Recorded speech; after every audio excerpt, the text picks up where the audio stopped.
एक दिन मुझे ख्याल आया कि अगर मैं अपनी पत्नी को छोड़कर चला जाऊं तो वह कैसा महसूस करेगी। मैंने एक कागज पर लिखा कि मैं तुम्हारे रोज के झगड़ों से तंग आ गया हूं, इसलिए तुम्हें और बच्चों को हमेशा के लिए छोड़कर जा रहा हूं। मुझे कभी भी फोन करने की कोशिश मत करना।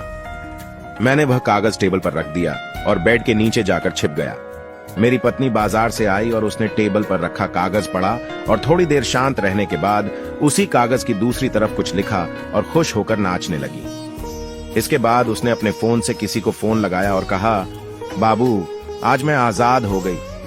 मेरे मूर्ख पति को समझ आ ही गया कि वह मेरे लायक नहीं था, इसीलिए मैं तुमसे मिलने अभी होटल आ रही हूं। तुम भी आ जाओ, मिलकर खूब प्यार करेंगे। इतना कहकर मेरी पत्नी तैयार होकर बाहर चली गई। मैं भारी दिल से आंखों में आंसू लिए बेड से बाहर आया और कांपते हुए कागज में लिखे शब्द पढ़े, जिसमें लिखा था कि आपके बेड के नीचे से पैर दिख रहे हैं। मैं पार्क के सामने से दूध लेने जा रही हूं, तब तक आप हाथ पैर धोकर तैयार हो जाइए। कागज में नीचे एक लाइन लिखी थी, जिसको पढ़कर मुझे आंसू आ गए। उसमें लिखा था, मेरी जिंदगी की खुशियां तो आपके बहाने से हैं, आधी आपको मनाने से है, आधी आपको सताने से है।